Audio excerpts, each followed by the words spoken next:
Olá, no nosso papo psicomotor de hoje, nós vamos falar de um assunto muito instigante. Como você sabe, nós estamos falando sobre as 4 funções psíquicas primárias da consciência, segundo o nosso mestre Carl Gustav Jung, e hoje nós vamos falar sobre o sentimento, essa função da consciência e sua relação com a psicomotricidade. Muito legal, né? Vamos lá?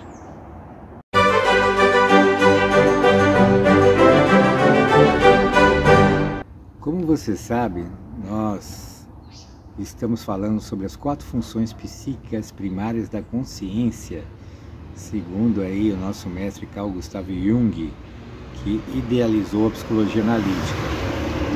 Se você não sabe, sugiro que dê uma olhadinha nos vídeos anteriores para se inteirando dentro de um contexto, uma sequência que nós estamos usando para acompanhar o raciocínio, tá bom? Hoje nós vamos falar, ou melhor, nós já falamos sobre as funções, são 4. As funções psíquicas primárias são 4. O sentimento, o pensamento, a intuição e a sensação. Nós já falamos da sensação, falamos do pensamento e hoje nós vamos falar sobre o sentimento, essa função da consciência. Veja só que nós estamos falando sobre a função da consciência e não sobre o sentimento em si, tá bom? Então isso é interessante aí para nos organizar intelectualmente, para que fique mais claro para a gente e que esse conhecimento possa nos ajudar na prática psicopedagógica, psicomotriz, com psicomotricidade. Então vamos lá, o que o Jung fala aqui, usando esse livro aqui, Os Fundamentos da Psicologia Analítica, que nós estamos usando como referência bibliográfica aqui para o nosso papo psicomotor. Ele fala o seguinte: a terceira função que distinguimos e para a qual a linguagem comum tem uma denominação, talvez aí que deu uma confusão, né? É o sentimento. Aqui as ideias se confundem e entram em choque. Todo mundo se irrita quando fala sobre o sentimento, pois segundo a maior parte das pessoas, o que digo a respeito dessa função é lamentável. O sentimento nos informa, através de percepções que lhes são inerentes, acerca do valor das coisas. Então veja bem, ó, ele está falando aqui que existem na organização dele, na organização que ele fez, que muito nos ajuda, que muito nos inspira, que muito facilita a nossa vida, porque a gente já parte a gente não parte do zero, a gente parte de um patamar lá em cima, né? Então ele fala assim, que as 4 funções psíquicas primárias da consciência, uma delas chama sentimento. E essa função é responsável por dar valor às coisas. Vou repetir aqui o que ele diz aqui. O sentimento nos informa, através de percepções que lhes são inerentes, acerca do valor das coisas. O que é dar valor às coisas? Isso eu gosto, isso eu não gosto, isso é bonito, isso é feio, isso é interessante, isso não me interessa. Eu dou valor para as coisas, né? Ele continua aqui, é ele que nos diz, por exemplo, se uma coisa é aceitável, se ela nos agrada ou não.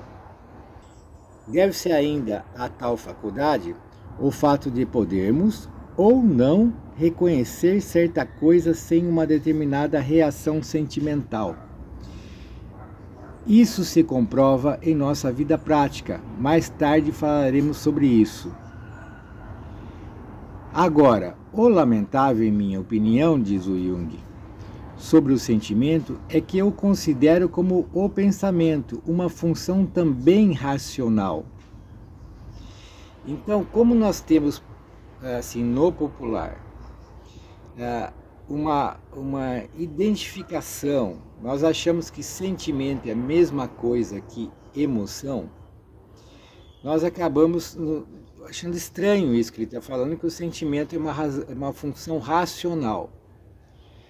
Mas o que eu entendo que o Jung pensa, e que também eu penso assim, e que também estimulo todo mundo a criar as suas próprias perspectivas teóricas, porque é com ela que nós vivemos, a nossa própria perspectiva teórica.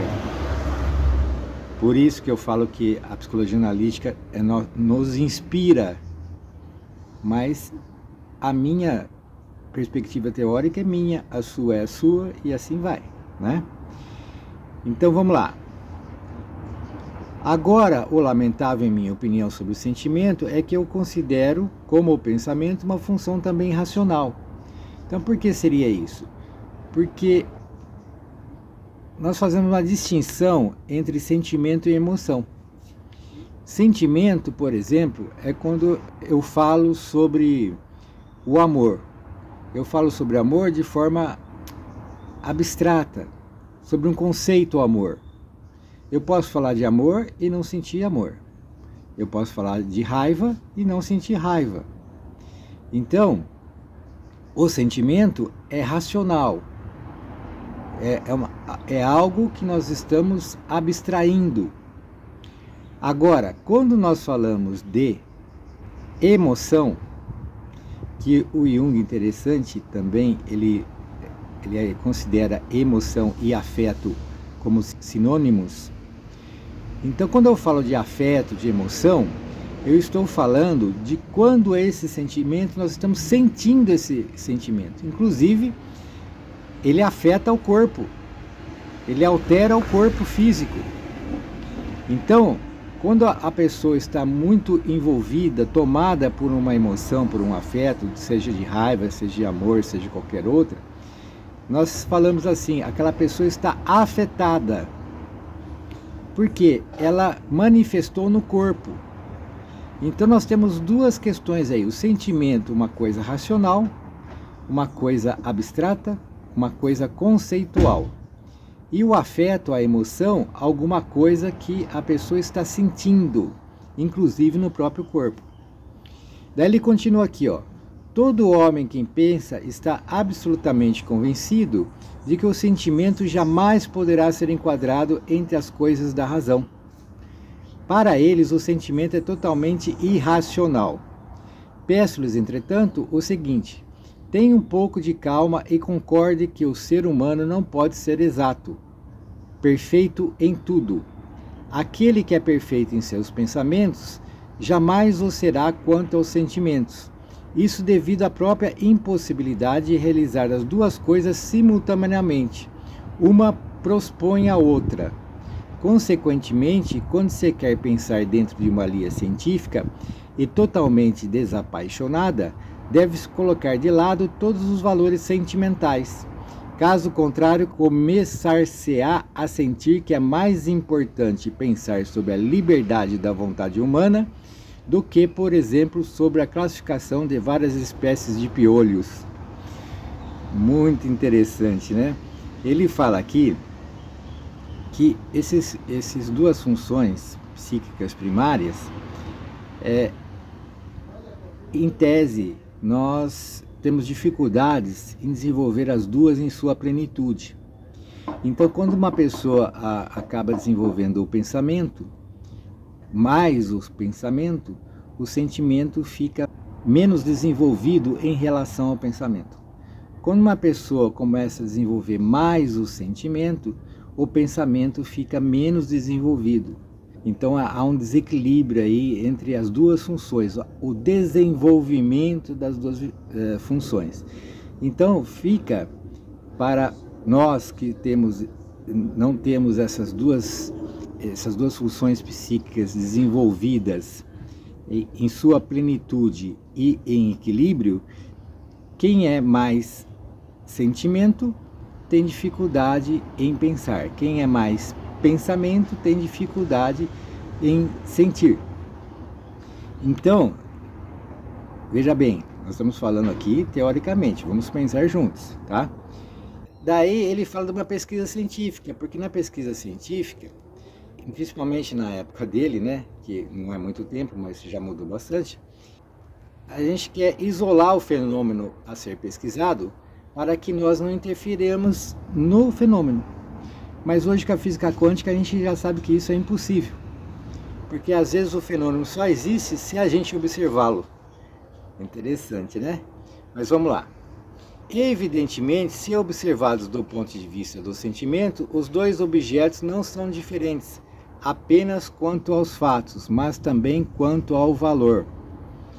Então, ele está falando aqui que é impossível você olhar para uma pesquisa e não dar valor para ela, que é a função sentimento. Da mesma forma que nós vamos usar o pensamento na pesquisa científica. Então, tudo bem, mas nós vamos dar valor de qualquer maneira, a gente querendo ou não. Então, vamos ver que ele continua aqui. Os valores não são âncoras para o intelecto, mas ninguém lhes pode negar a existência, e nem tampouco que a atribuição de valor seja uma função psicológica importante. Se quisermos ter uma visão profunda do mundo, é fundamental que nela consideremos o papel desempenhado pelos valores. Caso contrário, cairíamos em dificuldades.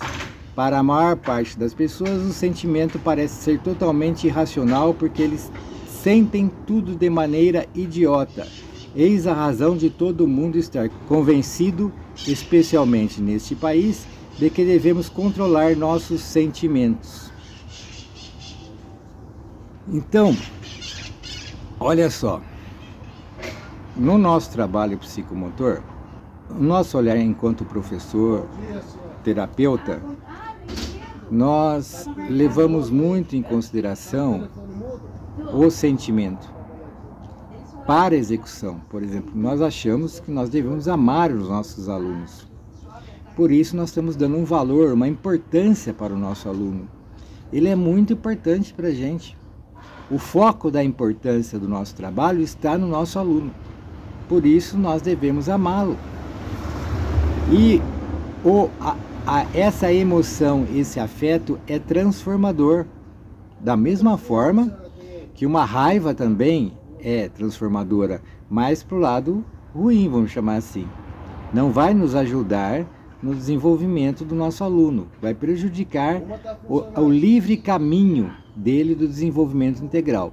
A partir que o amor vai ajudá-lo nesse livre desenvolvimento do indivíduo de forma integral. Então nós devemos amar o nosso aluno, porque a hora que nós damos importância para ele, damos um valor extremo para ele, muito importante, nós vamos ver coisas que a gente não vê, nós vamos nos empenhar de outra maneira, nós vamos observar as oportunidades que aparecem muito mais, se nós não colocarmos o amor nessa relação, o amor vivido, que seria a emoção, né, o afeto. E por outro lado, a gente vai deixar que o próprio aluno desenvolva. A gente vai achar que isso é importante. Nós achamos que isso é importante, que o próprio aluno desenvolva a sua função sentimento, inclusive a sua prática vivida, que é vivenciar o amor, que junto com esse afeto, junto com essa emoção, vem todo um campo de características de relacionamento humano e de relação com o mundo, que se ele não existir, nós não daremos amor, não daremos valor, né? Por exemplo, se eu não dou valor nenhum para os animais, eu não amo os animais, eu trato eles de uma maneira. Se eu não amo e não dou valor para as árvores, para a natureza, eu trato a natureza de outra maneira. Mas a partir do momento que eu desenvolvo a minha função sentimento, a partir do momento que eu começo a olhar para o mundo com essa função sentimento, dando valor, amando o outro, amando a si mesmo, amando o outro, amando a natureza, amando os animais, amando o planeta, amando o universo, muda tudo. E muitas vezes a gente não leva isso em consideração. Então tem um valor, além de uma excelente sacada teórica que nos ajuda muito, tem um valor prático fundamental para o nosso trabalho. É isso aí, Dr. Jung. Muito obrigado por tudo aí, viu? E espero que você tenha gostado. Fique com Deus. Até mais. Tchau, tchau. Agora eu quero saber de você. Quais foram as suas conclusões e reflexões? Deixe a sua resposta aqui nos comentários. Se você gostou do vídeo, dê o seu like, compartilhe nas suas redes sociais e não se esqueça de visitar o nosso site psicomotricidadepositiva.com.br e conhecer o nosso curso Como Prescrever Atividades Psicomotoras. Por enquanto é só, ficamos por aqui. Muito obrigado.